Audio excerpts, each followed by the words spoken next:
bad at English. You're just trapped in a good or bad vocabulary prison. Let's unlock your real opinions. Hi, everyone. Welcome back to another episode of Fluent Vibes. I'm Sarah, and I am so happy you're spending a bit of your day with us to make your English feel more natural.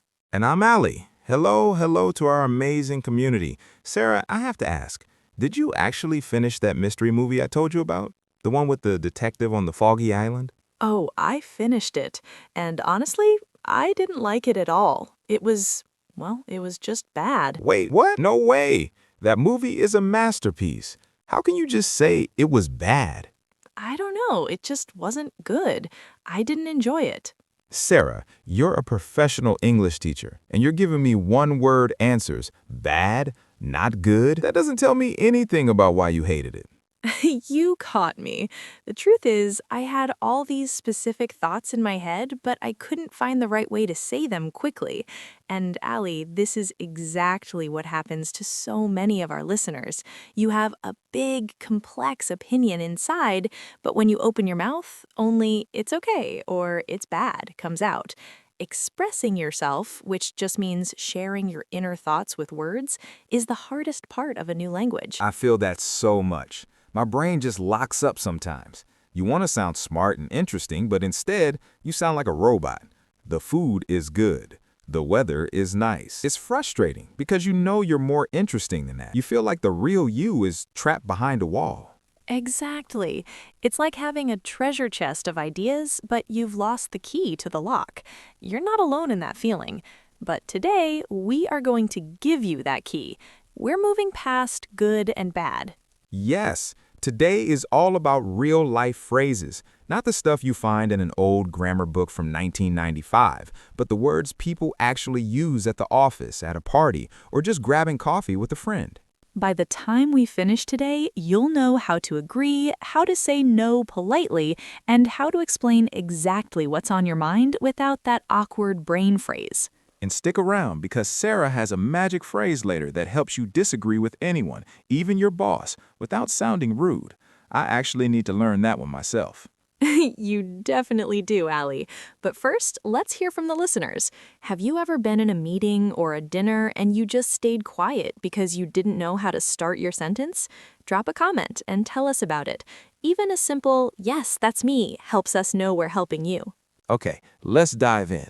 Sarah, let's start with the basics. What's the most reliable way to jump into a conversation? The classic, "in my opinion." It's clear, it's direct, and everyone knows what's coming next. So if I use it for the movie, in my opinion, the ending of that film was very confusing. Perfect. See? Now I understand your point.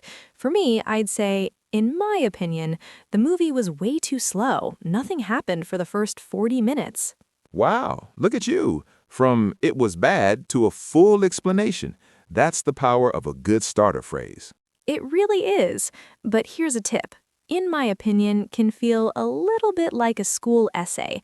It's great for work or a serious discussion, but if we're just hanging out, it might be a bit too formal.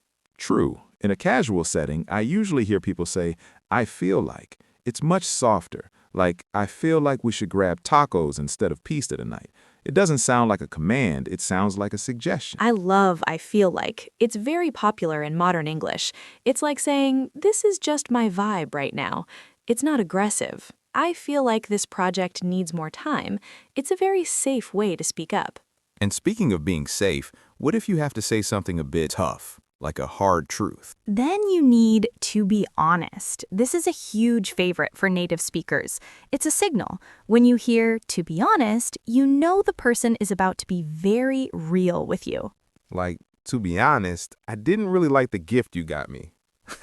Exactly. Or at work, "To be honest, I don't think this marketing plan will work." It sounds much better than just saying "this plan is bad." It adds a layer of genuine feeling.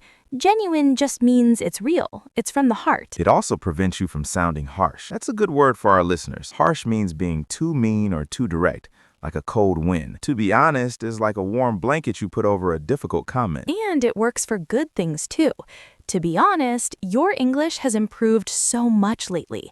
That feels like a real deep compliment, doesn't it? It does. It feels more sincere. Okay, so we've covered how to start, but what if Sarah says something and I'm 100% on her side?